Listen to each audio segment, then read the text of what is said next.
Palavra da Verdade, com Hernandes Dias Lopes. Meus amados, vamos abrir a palavra de Deus no livro de Apocalipse, capítulo 1. Apocalipse, capítulo 1. E faremos a leitura a partir do verso 5, a parte B, até o verso 18. Peço a gentileza de todos para que após a leitura do texto não fechem a sua Bíblia. Preciso que você acompanhe comigo esta exposição. A parte B do versículo começa assim, verso 5. Aquele que nos ama e pelo seu sangue nos libertou dos nossos pecados e nos constituiu reino, sacerdotes para o seu Deus e Pai. A Ele a glória e o domínio pelos séculos dos séculos. Amém. Eis que vem com as nuvens, e todo olho verá, até quantos o traspassaram, e todas as tribos da terra se lamentarão sobre ele, certamente. Amém. Eu sou o Alfa e o Ômega, diz o Senhor Deus, aquele que é, que era e que há de vir, o Todo-Poderoso. Eu, João, irmão vosso, e companheiro na tribulação, no reino e na perseverança, em Jesus achei-me na ilha chamada Patmos por causa da palavra de Deus e do testemunho de Jesus. Achei-me espírito no dia do Senhor, e ouvi por detrás de mim grande voz, como de trombeta, dizendo: o que vês, escreve em livro e manda às 7 igrejas: Éfeso, Esmirna, Pérgamo, Tiatira, Sardes, Filadélfia e Laodiceia. Voltei-me para ver quem falava comigo. E voltado vi 7 candeeiros de ouro, e no meio dos candeeiros um semelhante a filho de homem, com vestes talares e cingido à altura do peito com uma cinta de ouro. A sua cabeça e cabelos eram brancos como a alva lã, como neve, os olhos como chamas de fogo, os pés semelhante ao bronze polido, como que refinado numa fornalha, a voz como voz de muitas águas. Tinha na mão direita 7 estrelas, e da boca saía-lhe uma afiada espada de 2 gumes. O seu rosto brilhava como o sol na sua força. Quando o vi, caí a seus pés como morto. Porém ele pôs sobre mim a mão direita, dizendo: não temas, eu sou o primeiro e o último, e aquele que vive. Estive morto, mas eis que estou vivo pelos séculos dos séculos, e tenho as chaves da morte e do inferno. Amém.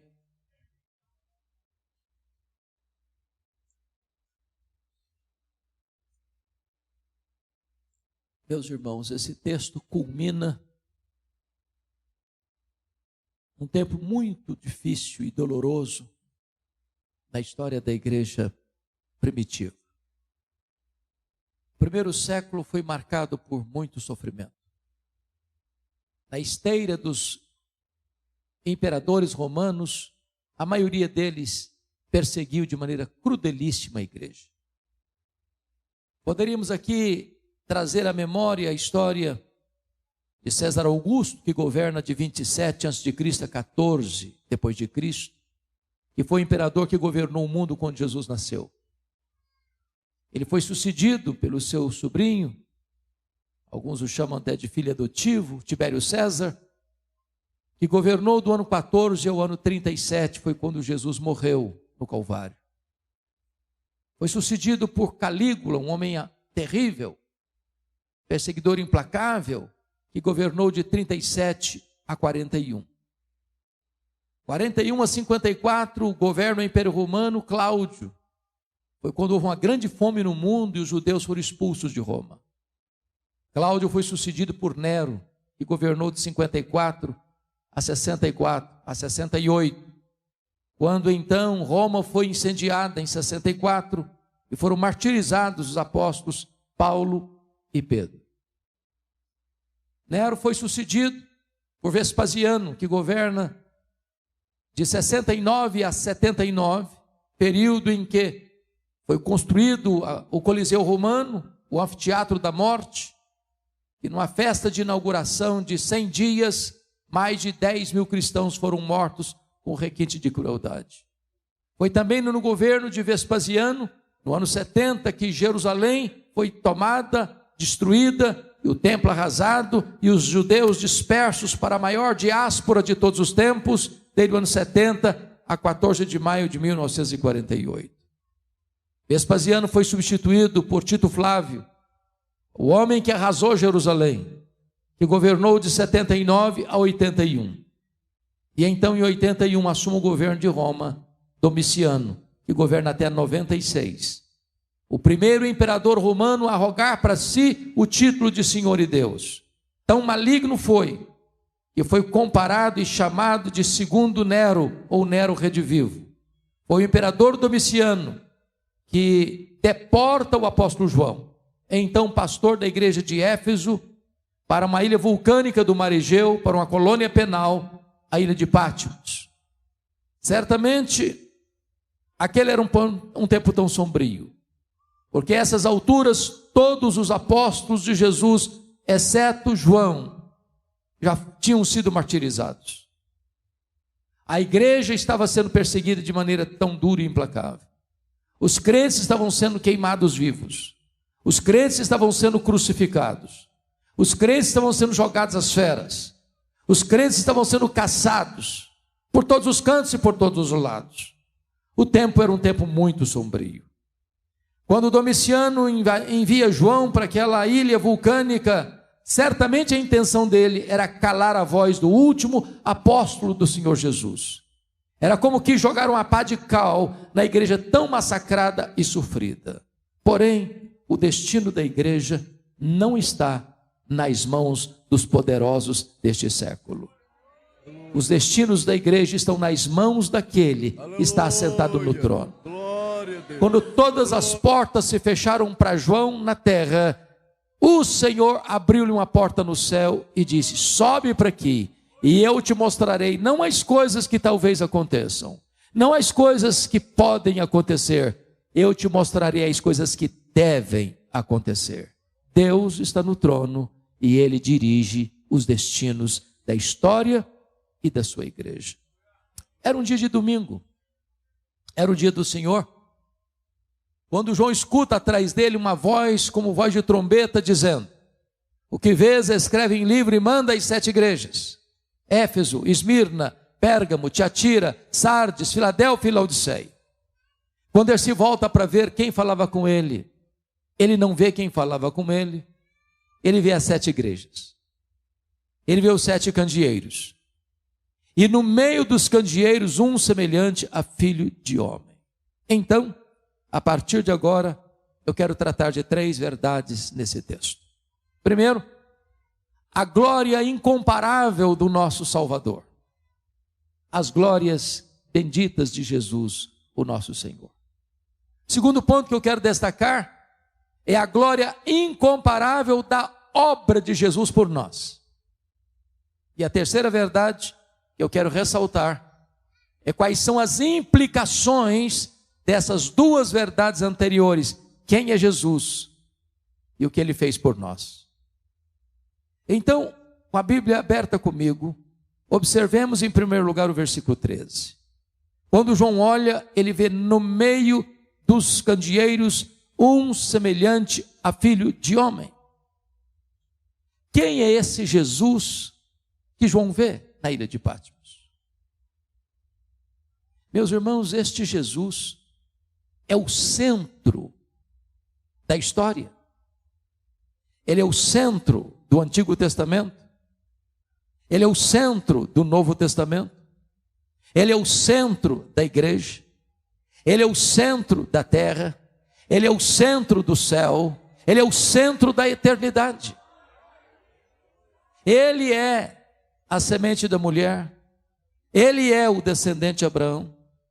Ele é o cordeiro da Páscoa. Ele é a coluna de nuvem e a coluna de fogo. Ele é o maná e a água que brotava da rocha.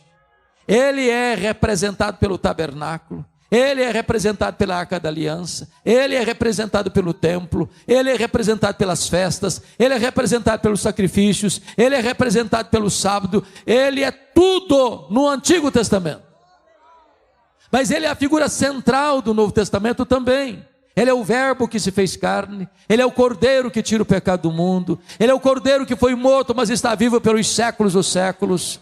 Ele é o noivo da igreja, Ele é o cabeça da igreja, Ele é o fundamento da igreja, Ele é o dono da igreja, Ele é o edificador da igreja, Ele é o protetor da igreja, Ele é o alfa, Ele é o ômega, Ele é o princípio, Ele é o fim, Ele é o rei dos reis, Ele é o senhor dos senhores. Ele é a razão da nossa esperança, Ele é a nossa paz, Ele é a nossa justiça, Ele é a nossa alegria, Ele é a nossa herança.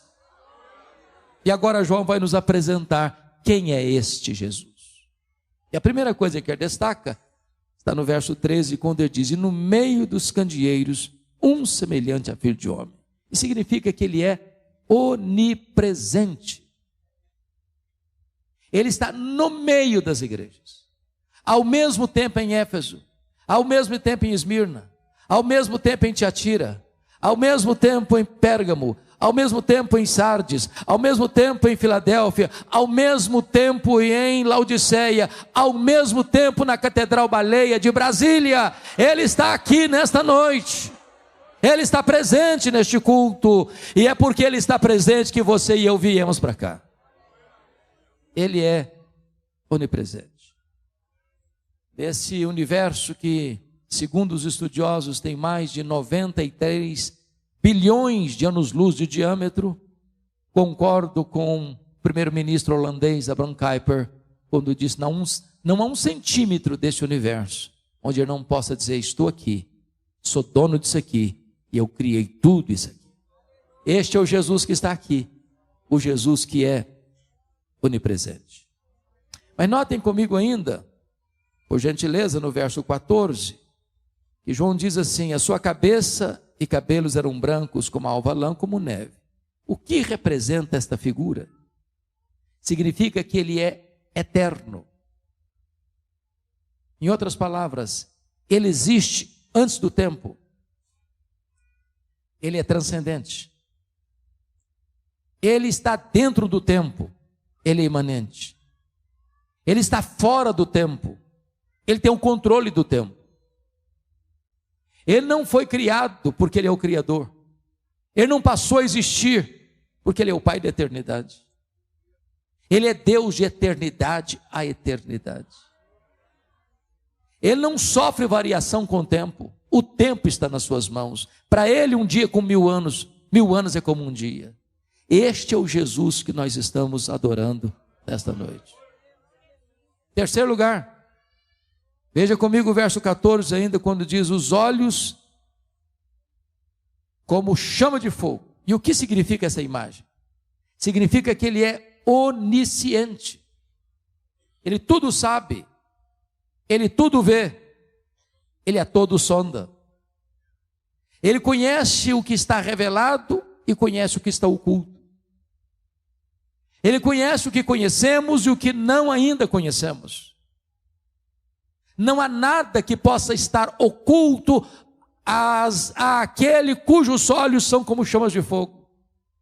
É por isso que, na medida que Ele caminha entre as igrejas, há um estribilho entre todas elas: eu conheço, eu conheço, eu conheço, eu conheço, eu conheço, eu conheço, eu conheço, eu conheço. Eu conheço as tuas obras, eu conheço a tua tribulação e a tua pobreza, eu conheço o lugar onde tu habitas. Ele conhece a sua vida, Ele conhece o seu passado, Ele conhece o seu presente, Ele conhece o seu futuro, Ele conhece as suas angústias, Ele conhece os seus dramas, Ele conhece as noites indormidas, Ele conhece as suas madrugadas insones, Ele conhece as dores da sua alma, Ele conhece a angústia do seu coração, Ele conhece o que você está passando nesta noite, e Ele está aqui sondando a sua, a minha e a nossa vida. Mas em quarto lugar, versículo 15 diz assim: os pés semelhante ao bronze polido, refinado numa fornalha. O que significa isso? Significa que Ele é onipotente. Irmãos amados, isso é tão importante, porque não tem páreo para Jesus. Ninguém intimida Jesus, ninguém ameaça Jesus, ninguém depõe Jesus, ninguém diminui Jesus. Ele não está lá no céu esfregando as mãos nervoso, ansioso, sem saber o que faz com este mundo. Ele é o todo-poderoso Deus. Para ele não tem causa perdida. Para ele não tem doença incurável. Para ele não tem vida irrecuperável. Para ele não tem casamento sem restauração. Para ele não tem coisa difícil. Para ele tudo é possível. Ele é onipotente. É curioso que de vez em quando surjam alguns tolos do topo da sua arrogância e tentam desbancar Jesus. Mais recentemente, o patrono dos agnósticos da Inglaterra, Richard Dawkins, escreveu um livro ruidoso, Deus, um delírio. Alguns apressados disseram, agora vai desbancar com a Bíblia. Agora vai desacreditar esse livro. Agora Jesus entrará em descrédito. E eu pergunto a vocês, onde está Richard Dawkins? Onde está o livro dele? Nem na promoção ninguém compra mais. Virou poeira. E a Bíblia continua sendo traduzida e impressa aos milhões. E Jesus continua no trono, sobranceiro e vitorioso. Eu não sei se vocês perceberam, mas o Carnaval Brasileiro de 2025 fez apologia ao diabo no Brasil todo. Algumas pessoas imaginavam que isso iria deslustrar o brilho de Jesus. Ou iria ridicularizar Jesus. Em São Paulo, um tempo atrás, no Carnaval, pegaram a figura de Jesus, o diabo arrastando Jesus pelos cabelos. Como que humilhando, tentando humilhar Jesus. Sabe o que eu entendo? Salmo 2. Salmo 2 diz que Jesus está lá em cima, Deus está lá em cima, olhando essa cena e rindo da tolice humana. Porque basta um estalar de dedo, basta um sopro dele, e o homem apaga, vira pó. Ele quem dá vida, ele quem tira a vida. Ele quem exalta, ele quem humilha. Ele quem põe no trono, ele quem tira do trono. Ele quem pega o pobre do monturo e o faz assentar-se entre príncipes. Ele é o soberano Deus. Ele é onipotente. Nada lhe é impossível. Este é o Jesus que nós estamos servindo nesta noite. Mas veja comigo ainda.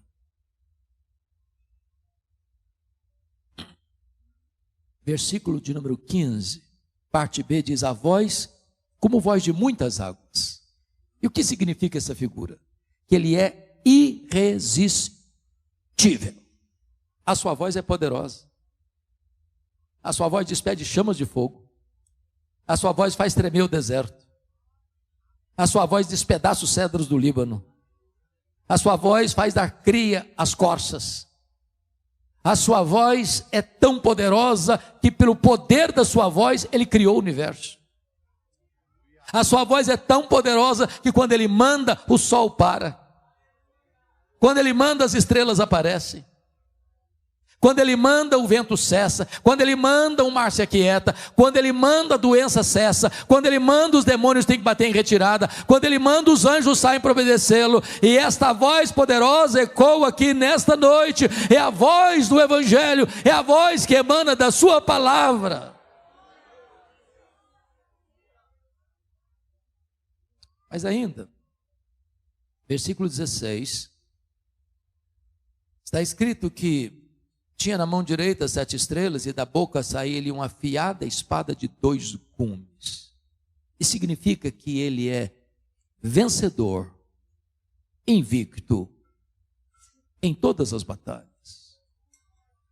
Irmãos, às vezes imaginamos que no final vai ter uma grande conflagração, de exércitos poderosos, fortemente armados, com armas pesadas, com carros de guerra, com armas potentíssimas, bombas atômicas, armas nucleares. Quando a Bíblia vai mencionar que, quando Jesus vier, ele vai derrotar os seus inimigos com o esplendor da sua vinda. Ele vai matar o anticristo com o sopro da sua boca. E ele vem com tal poder que vem e coloca todos os seus inimigos debaixo dos seus pés. Ele não precisa da ajuda humana, do braço da carne para vencer. Ele já é o vencedor. Nós não estamos aqui para saber se vamos vencer ou não. Nós já somos mais do que vencedores em Cristo Jesus nosso Senhor, porque nós seguimos aquele que é o Todo-Poderoso, Deus e vitorioso, Jesus Cristo nosso Senhor. Mas notem, versículo 16 diz que o seu rosto brilhava como o sol na sua força. Ele é glorioso. E sabe o que me impressiona? Que o Cristo, o Jesus que João está vendo aqui, não é mais aquele Jesus suando sangue em lágrimas do Getsemane. O Jesus que João está vendo aqui, não é mais aquele Jesus cuspido e esbordoado lá no Sinédrio judaico. O Jesus que João está vendo aqui, não é aquele Cristo vilipendiado e espancado do pretório romano. O Jesus que João está vendo aqui, não é o Jesus que caminha trôpego pelas apinhadas ruas de Jerusalém, sob os apupos e vaias de uma multidão ensandecida. O Jesus que João está vendo aqui, não é o Jesus pregado naquele lenho maldito, suspenso entre a terra e os céus. Não, o Cristo que João está vendo aqui, é o Cristo todo-poderoso. Os seus cabelos são brancos como a neve, os seus olhos são como chamas de fogo, os seus pés são como bronze polido, a sua voz é como de muitas águas, e o seu rosto brilha como o sol na sua força. Ele é o todo-glorioso Deus. Mas notem, diz o texto que quando João o vê, ele cai a seus pés como morto. E João era o mais íntimo apóstolo de Jesus, que reclinava a cabeça no peito de Jesus. Mas agora ele está diante da majestade gloriosa. E ele é tão impactado, ele é tão confrontado com essa glória, que ele cai como morto.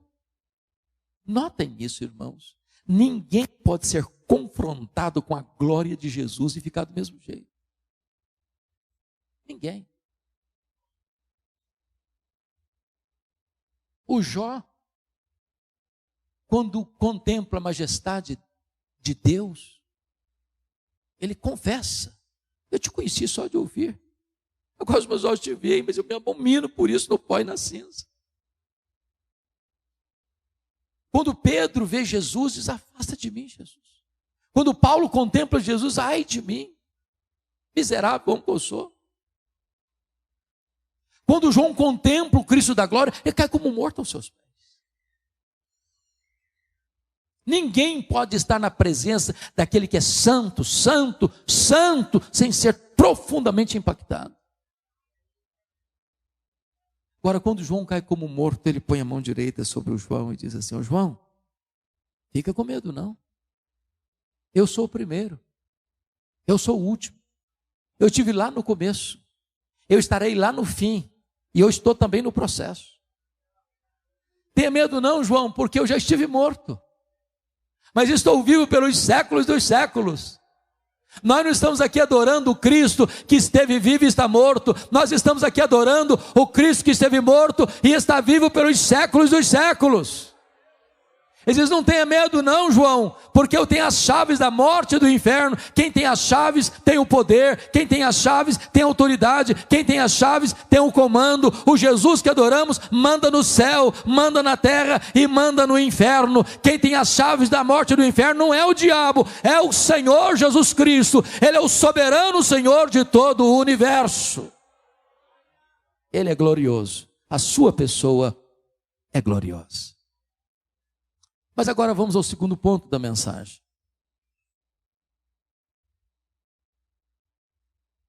A gloriosa obra de Jesus. Então pousemos os nossos olhos no verso 5, parte B. Ele começa assim: aquele que nos ama.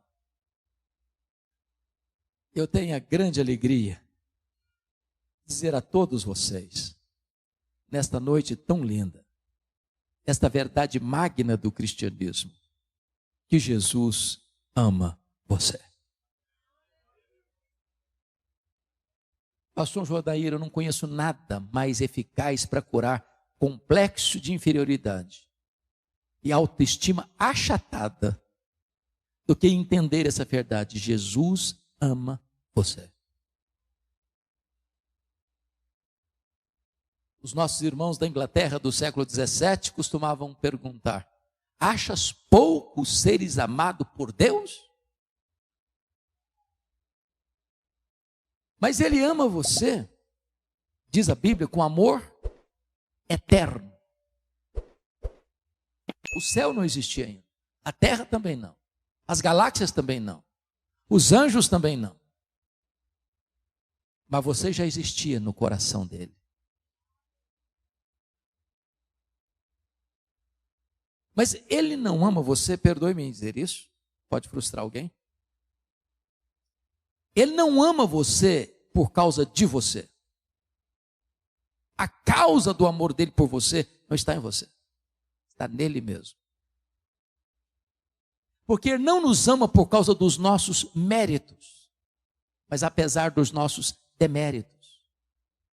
Ele não nos ama por causa das nossas virtudes, mas apesar dos nossos pecados. Preste atenção nisso. Às vezes as pessoas são muito encantadas e nos amam porque elas não conhecem tudo a nosso respeito. Se elas conhecessem todos os pensamentos que povoam a nossa mente, talvez se afastariam de nós. O que é glorioso é que apesar de Jesus conhecer você por dentro e por fora, todas as nossas mazelas, todos os nossos pecados, todos os nossos pensamentos, Ele ainda assim nos ama com amor eterno. Não há nada que você possa fazer para Jesus amar você mais. Não há nada que você possa fazer para Jesus amar você menos. Ele ama você com amor eterno e atrai você para Ele com cordas de amor. Este amor, diz o apóstolo Paulo, é um amor abundante, porque é derramado pelo Espírito Santo em nosso coração. Este amor, diz o apóstolo Paulo, é um amor imerecido, porque Ele nos amou quando nós éramos fracos, ímpios, pecadores e inimigos. Este amor é um amor provado. Deus prova o seu próprio amor para conosco pelo fato de ter Cristo morrido por nós, sendo nós ainda pecadores. Então nunca duvide desta verdade. Jesus ama você e Ele não escreveu em letras de fogo nas nuvens: eu te amo. Ele esculpiu na cruz do Calvário: eu te amo. A segunda verdade da obra de Cristo está aí no verso 5 ainda, quando ele diz assim: e pelo seu sangue nos libertou dos nossos pecados. Primeiro, Ele ama você. Segundo, Ele morreu por você. Ele morreu por você. Ele deu a sua vida por você. Agora notem que Ele não morreu porque Ele sucumbiu ao poder de Roma. Ele não morreu porque foi uma vítima do sistema. Ele não morreu porque ele foi tomado pela força do Império Romano ou pela inveja do Sinédrio judaico. Ele não morreu porque Judas o traiu. Ele não morreu porque Pedro o negou. Ele não morreu porque o Sinédrio o acusou. Ele não morreu porque Pilatos o condenou. Ele não morreu porque os soldados o pregaram na cruz. O que o levou à cruz foi o amor por você. Ele foi voluntariamente para a cruz. Ele caminhou para o Calvário como um rei caminha para a sua coroação. Ele foi deliberadamente, ele diz: ninguém tira a minha vida de mim, pelo contrário, eu espontaneamente a dou. Ele amou você e Ele morreu por você. Ele deu a sua vida por você. Com que propósito? Diz o texto: para nos libertar dos nossos pecados. Eu quero dizer para você então que pecado escraviza. Quem pratica o pecado, diz a Bíblia, é escravo do pecado. Eu vou lhe dizer outra coisa: você não pode libertar a você mesmo dos seus pecados. O profeta Jeremias disse: um etíope não pode mudar sua pele, um leopardo não pode mudar suas manchas, nem nós podemos limpar o nosso próprio coração e mudar a nossa própria vida. É interessante que só o sangue de Jesus pode nos libertar dos nossos pecados. Irmãos, não tem técnica psicológica que resolva isso. Não tem divã do mais excelente psicanalista que resolva isso. Não tem terapia humana, por mais excelente, que resolva o problema da culpa. Não tem rito sagrado que possa limpar e libertar você dos seus pecados. Não tem qualquer pregador, não tem qualquer igreja, não tem qualquer denominação que possa libertar você dos seus pecados. É só Jesus, é só Jesus, é só Jesus que pode libertar-nos dos nossos pecados. E Ele liberta. E se você crer nele, você tem a vida eterna. Terceira obra de Jesus por nós. Confira comigo o verso 6. E nos constituiu reino e sacerdotes para o seu Deus e Pai. Primeiro, Ele nos amou. Segundo, Ele morreu por nós. Terceiro, Ele nos exaltou. Notem comigo que lá no Velho Testamento nenhum sacerdote podia ser rei. E nenhum rei podia ser sacerdote. Vocês se lembram do rei Uzias, que depois de 5 décadas no poder, tomado por um sentimento louco de vaidade, quis ocupar a função sacerdotal e entrou no templo para oferecer incenso. E ficou o quê? Leproso. Mas agora Jesus vem e ele exerce o tríplice ofício de profeta, de sacerdote e de rei. E agora, com a sua morte, o véu do templo foi rasgado de alto a baixo. E agora Ele constitui você rei e sacerdote. Eu preciso dizer que corre nas suas veias mais do que sangue azul. Você é filho do Rei dos Reis e do Senhor dos Senhores. Agora você não precisa mais de um intermediário para apresentar você a Deus. Você não precisa de um guru espiritual. Você não precisa de ir a alguém para que alguém te apresente a Deus. Não, você tem livre acesso. A qualquer hora, em qualquer lugar, em qualquer tempo, sob quaisquer circunstâncias, você pode chegar até a presença dEle. Você é bem-vindo à presença dEle. Ele é o seu supremo advogado, Ele é o sumo sacerdote, e você pode ir direto a Ele na presença de Deus. O caminho está aberto. Ele não apenas libertou você dos seus pecados, Ele constituiu você sacerdote, Ele constituiu você rei, Ele colocou você assentado nas regiões celestes, acima de todo principado e potestade. Louvado seja o Senhor. Ele nos exaltou. Mas em quarto lugar, Ele nos amou, Ele morreu por nós, Ele nos exaltou e em quarto lugar, Ele voltará para nós.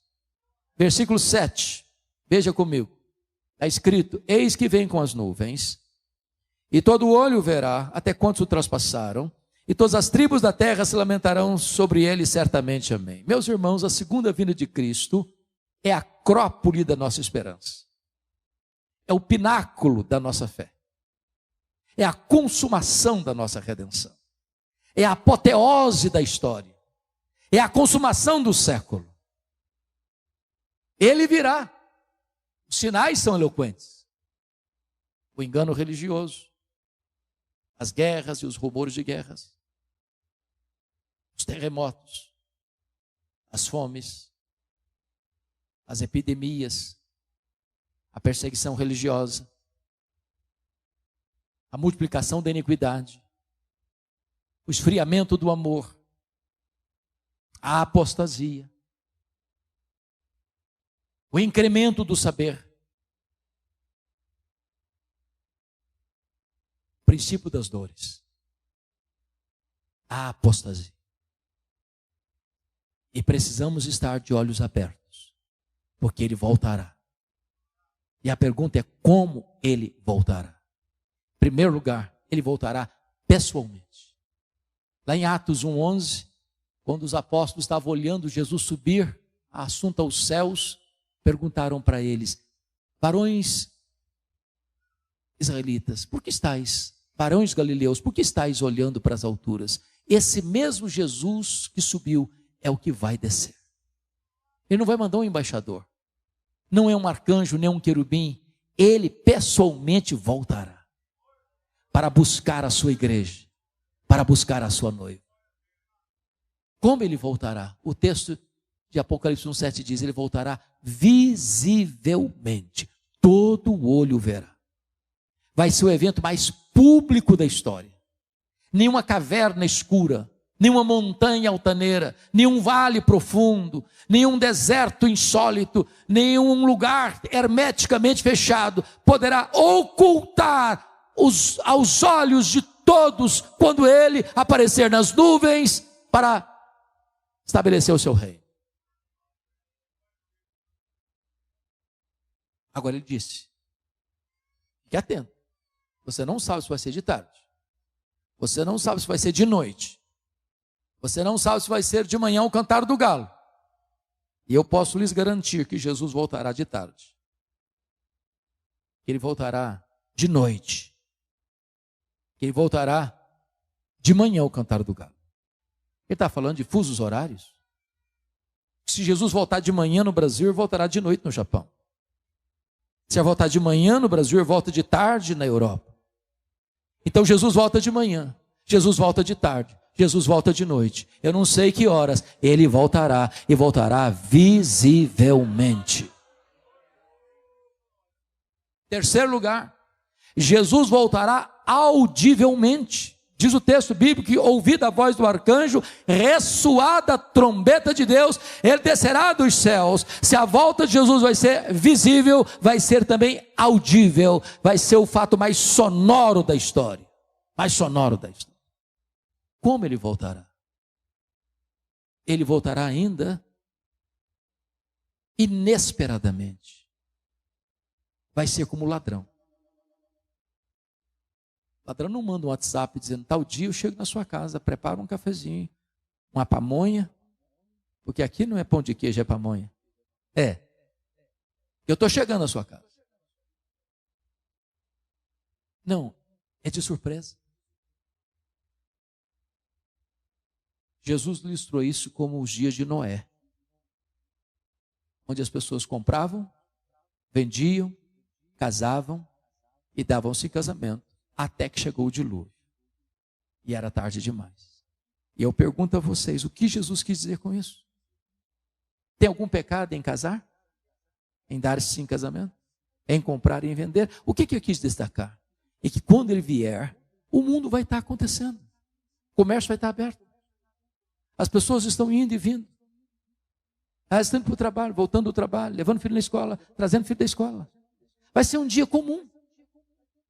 Quando ele vem, toma todos de surpresa. A todos quem? Os filhos da luz não. Porque os filhos da luz estão esperando, apressando o dia da volta de Jesus na ponta dos pés, dizendo, Maranata, ora vem, Senhor Jesus. Como ele voltará? Ele voltará também repentinamente.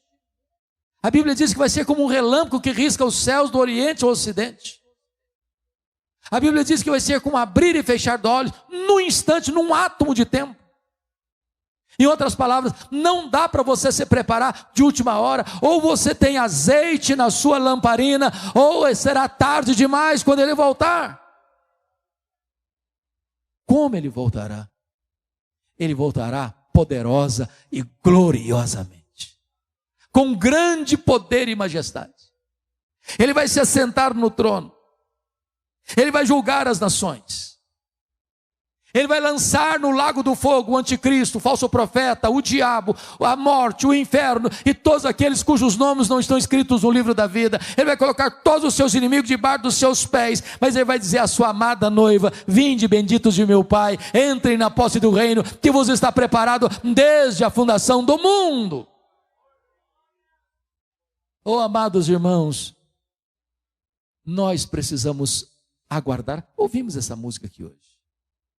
As pessoas estão falando de prosperidade e de riqueza, e botando o coração aqui, e plantando suas raízes aqui, mas nós não somos daqui, nós nascemos de cima, e lá em cima está a nossa casa, lá em cima está o nosso lar, lá em cima está a nossa pátria. Devemos buscar as coisas lá do alto, pôr o nosso coração lá em cima, ajuntar tesouros lá em cima, porque é para lá que nós vamos.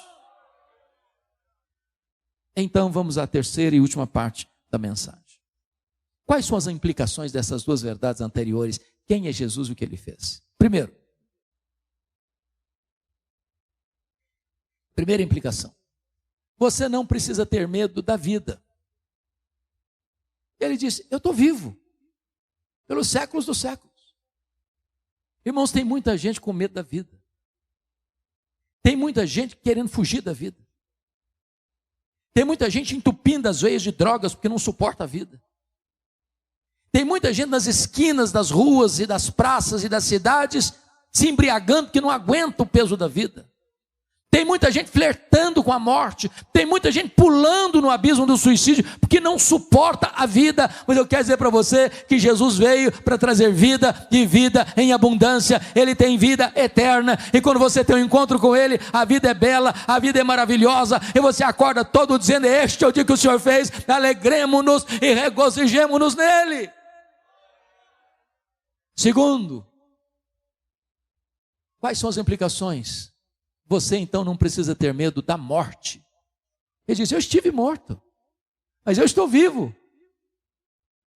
Meus irmãos, a morte é o rei dos terrores, a Bíblia diz, mas Jesus é o rei dos reis.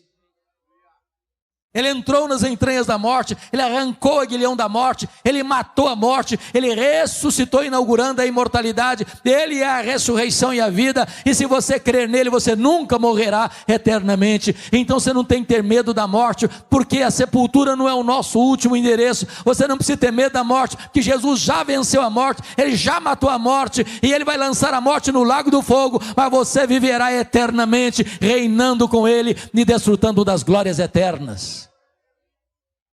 Terceiro, então você não precisa ter medo do desconhecido. Entendamos isso. Eu estou convencido de que nós estamos diante de um auditório basicamente todo cristão. Gente que já nasceu de novo, louvado seja Deus.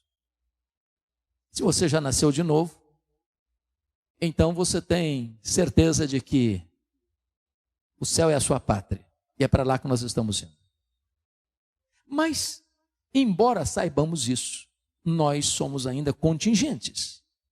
E não sabemos o que vai acontecer conosco daqui a 5 minutos. Nós não temos a garantia de que no próximo culto público dessa igreja, todas as pessoas que estão nesse auditório estarão vivas. Nós não enxergamos no escuro. Nós não enxergamos na curva. Eu fico pensando, pastor João Adair, que quando João é levado para essa ilha, talvez a igreja de Éfeso pensou, é o fim. Talvez João pensou, acabou. Você olha o cenário mundial, é crise. O mundo é um barril de pólvora. Há 2 polos de nações poderosas, e um polo tem medo do outro. Porque hoje a paz que existe entre as nações é a paz do medo.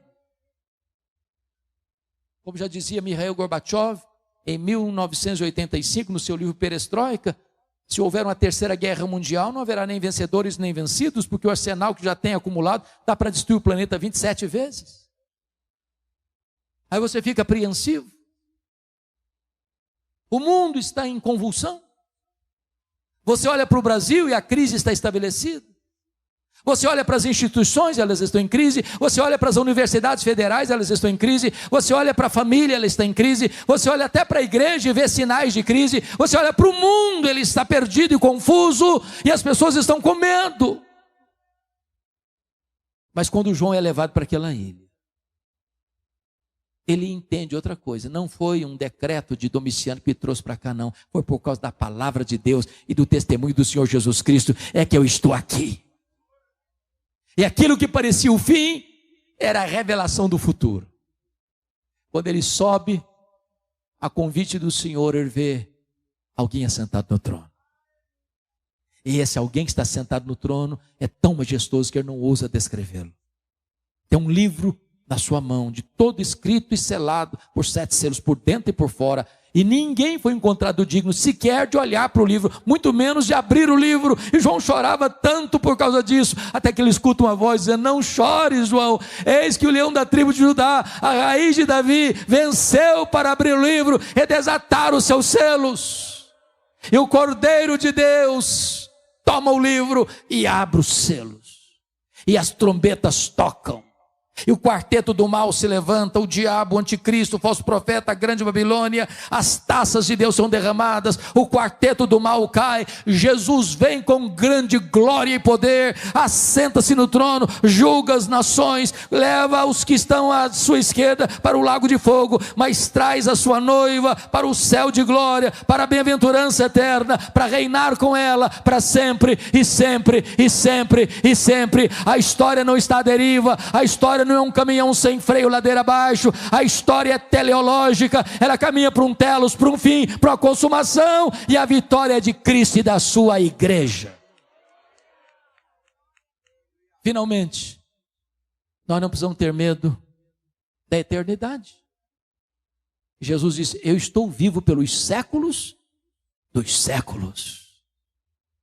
Os séculos rolarão, os milênios rolarão no futuro, milênios e milênios, e nós estaremos lá, contemplando a Jesus face a face, com um corpo de glória, sem lágrima, sem dor, sem luto, servindo a Ele, contemplando a beleza dEle, deleitando-nos nele, vivendo para a glória dEle, desfrutando da bem-aventurança eterna que Ele preparou para nós.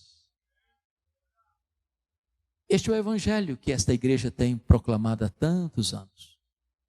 E este é o evangelho que esta igreja e as igrejas evangélicas aqui representadas, pela graça de Deus, hão de continuar pregando até que Jesus volte.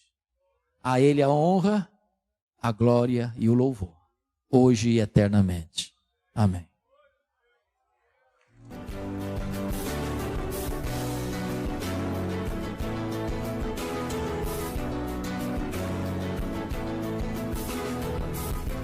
Palavra da Verdade, com Hernandes Dias Lopes.